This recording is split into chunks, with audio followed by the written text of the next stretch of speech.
The Daytona 500 is supposed to be the crown jewel. It's the race you circle on the calendar all winter long, the one that reminds you exactly why you fell in love with NASCAR in the first place. But what we got this time, it wasn't just dramatic, it wasn't just wild. It felt like something bigger shifted right in front of us. And here's the thing, this wasn't just about a last-lap wreck. This felt like drivers finally hitting a breaking point, like patience ran out. Like the frustration we've been hearing whispers about for months just detonated under the lights at Daytona. Something happened in those final seconds that has people inside the garage questioning more than just one move. It has them questioning the direction of the sport itself. And if you care about where NASCAR is heading, you need to hear this. Before we dive in, quick favor, hit that like button and subscribe to Daily NASCAR. We're a brand new channel chasing our first 1,000 subscribers. If you're the kind of fan who lives and breathes this sport every single week, this is your home. Now, let's talk about what really went down. The final lap. The chaos started on the final lap. And I'm telling you, this wasn't just another big one. This was a moment that exposed everything drivers have been quietly frustrated about. Coming to the white flag, it was Carson Hocevar out front. He had control. Then he gets turned into the wall. No immediate caution. The field keeps charging. Chase Elliott surges ahead off turn 4. For a split second, it looks like he's about to steal the biggest win of the year. And then he gets wrecked. Behind him, Riley Herbst throws a block. Brad Keselowski has a massive run, and I mean a massive run. And suddenly, it's just metal folding everywhere. Cars smashing across the finish line. Joey Logano crosses the stripe backwards. Ricky Stenhouse Jr. scraping the wall. Keselowski limps home 5th with the nose destroyed, somehow slipping through the smoke like a scene out of a movie. Tyler Reddick crosses the line first. But here's what hit me the hardest. He didn't even celebrate. He said he didn't know if he'd won. He wasn't sure if the caution lights came on before he reached the start-finish line. Imagine winning the biggest race of your life and being afraid to smile because you think it might get taken away. That says everything about how chaotic and uncertain that finish truly was. More than just a win. And this wasn't just another victory for Reddick. This was personal. This is a guy who grew up in California, never missing a Daytona 500 broadcast. A kid sitting with his family every Sunday, dreaming of just racing here. He talked about testing an ARCA car at Daytona for the first time and thinking it felt surreal.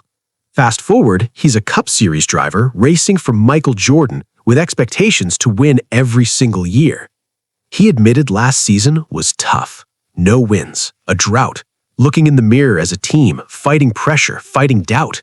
And on top of all of that, his newborn son dealing with health issues. He said the only time he'd ever felt emotions like that was winning the pole at the Charlotte Roval while his son was in the hospital. Think about that for a second. While we're online arguing about blocks and chaos, this guy is carrying family struggles, organizational pressure, and the weight of 3 generations of sacrifice. His parents, his grandparents, all invested in this dream. And before the race, his son asked him, "Are you finally going to win this race?" That's not just a trophy, that's legacy.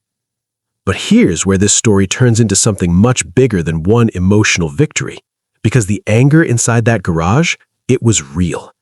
Chase Elliott didn't hide his frustration. He flat out said, "We were leading the Daytona 500 off turn 4 coming to the checkered flag and didn't win. So you tell me." That's disbelief. That's heartbreak. Keselowski was furious, called the move one of the dumbest things he's ever seen, said the block from the 35 car wiped out everyone for no reason.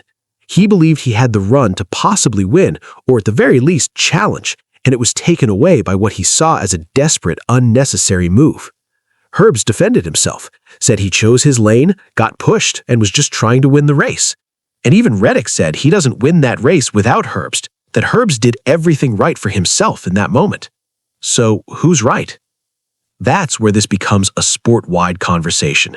Because all race long, drivers weren't racing flat out. They were managing fuel, lifting, riding half throttle, sitting in tight, glued-together packs.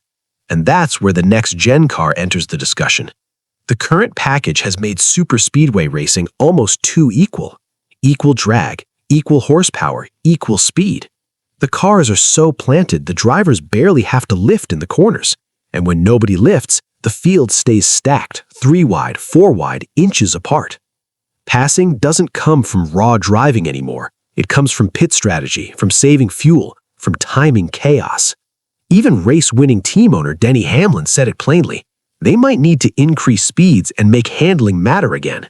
He talked about taking spoiler away, slowing cars in the corners so drivers actually have to lift.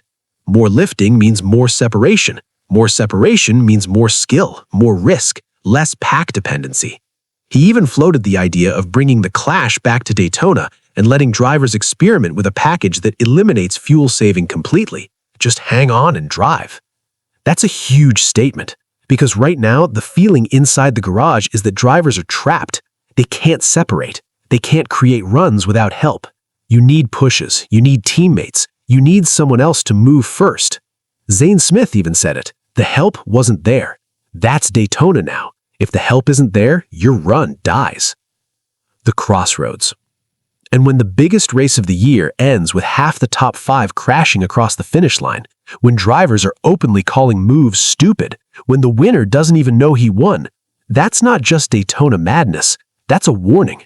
This sport might be standing at a crossroads.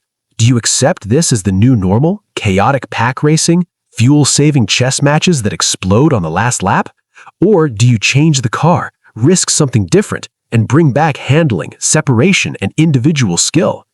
Because if this is what the Daytona 500 becomes every single year, the debate is only going to get louder. And as a fan who watches every single week, I'm torn. The drama was insane, my heart was pounding, but I also understand why drivers feel like something's off. The greatest race of the year shouldn't leave this many people angry.